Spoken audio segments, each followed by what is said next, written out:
Singaporeans, the Prime Minister's National Day rally speech, while rich in style, offers little in substance. The PM has, perhaps not surprisingly, failed to address in a meaningful way the pressing concern that Singaporeans have, which is the immigration policy. The flooding of our country with foreigners has given rise to serious consequences for our society, which the people want addressed. Yet, Mr. Lee Hsien Loong stays silent on this point, choosing instead to harp on anti-foreigner online comments by Singaporeans. The Prime Minister just doesn't get it. He doesn't get it that the influx of foreigners have caused our wages to fall, especially for those in the lower income bracket, and the cost of living to rise. He doesn't get it that foreigners are competing with our children for places in schools and entrance into our universities. He doesn't get it that foreigners are driving up SDP prices to insane levels that Singaporeans cannot afford, and that such prices have created a bubble that when burst will cause havoc to our economy. He doesn't get it that it is the government's abject mismanagement of the immigration policy that has produced an opposite and equal reaction from Singaporeans. He doesn't get it that people are angry because Lee Kuan Yew threatens that if Singaporeans don't procreate, the government will replace us with foreigners. Do we want to replace ourselves? Or do we want to shrink and get older and be replaced by migrants and work permit holders? That's the simple question. He places the blame on the falling birth rate on the people without so much as to examine the PAP's policy that have driven Singaporeans to put off starting families and have more children. Singaporeans are a tolerant people. We've always been that way. We recognize that the majority of us are descendants of immigrants. We welcome and accept foreign peoples living amongst us and working in our country. But no people in this world will accept a government that imports foreigners with a view of replacing locals and make them a minority in their own country.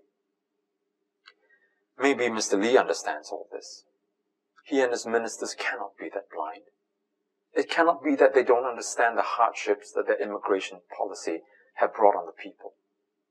But they're going ahead with it because the move will enlarge the tax base and bring in cheap labor for GLCs, and these will mean greater revenue for the government, which will in turn translate into higher salaries for the ministers. But make no mistake, the PAP is conducting a dangerous experiment of trying to create a global city by replacing Singaporeans with foreigners. If that experiment succeeds, then Singapore, as we know it, will be no more. We will be an island collection of various enclaves of Chinese, Indians, Filipinos, Malaysians, Vietnamese, etc. Singaporeans will form just a minority of what will look like an organization with competing interests and nationalities, rather than a nation and a home for Singaporeans. Gone will be the Singapore that we grew up with and have known all our lives. The comfortable familiarity of Singlish, the quaint mix of various Chinese dialects, the cultural heritage of our Malay history, and the rich contribution of our Indian and Eurasian brothers and sisters.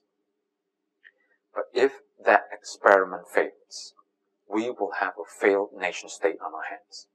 And it is us, the Singaporeans, the people, who will be left to hold the baby. PAP ministers, having made their millions, will be little affected by the upheaval. The people are aghast and dead worried at seeing what is happening to our home. Our fathers and sons, our husbands and brothers, put ourselves in harm's way by performing national service to defend this country, which we now see being sold to the highest bidder. Talk is cheap. The people are tired of empty words and promises. We are tired of being lectured to and talked at. While the Prime Minister makes a good show of wanting to engage the people in a national conversation, it continues with its draconian immigration policy and its ham-fisted autocratic way. No, the people want action. Clear, decisive action from the government to stop and reverse the immigration process. Anything less is unacceptable.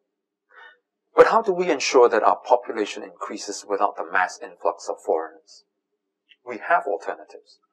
If only the PAP will listen. Listen to the people. Listen to the alternatives of the Singapore Democratic Party. We have what it takes to tackle the problem.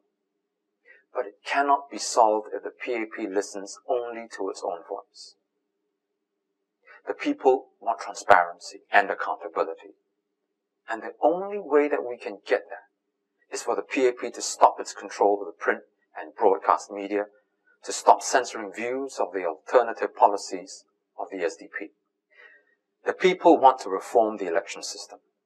We want fair and free elections, whereby elections, be they in an SMC or GRC, are not the privilege of the Prime Minister to call, but a right of the people to demand. We want the Public Order Act abolished, and our rights of freedom of peaceful assembly and speech restored. We demand these because we are the citizens of this Republic of Singapore, and we will not be treated otherwise by this or any other government.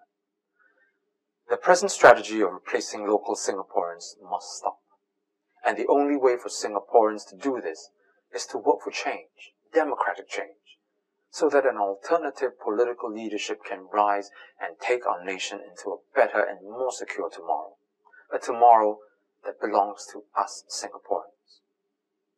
The people are looking for an alternative. They want leadership. They seek democracy. Unfortunately, they are not going to get these from the PAP. The PM's National Day rally speech has made this abundantly clear. This is where the SDP comes in. We stand ready to serve.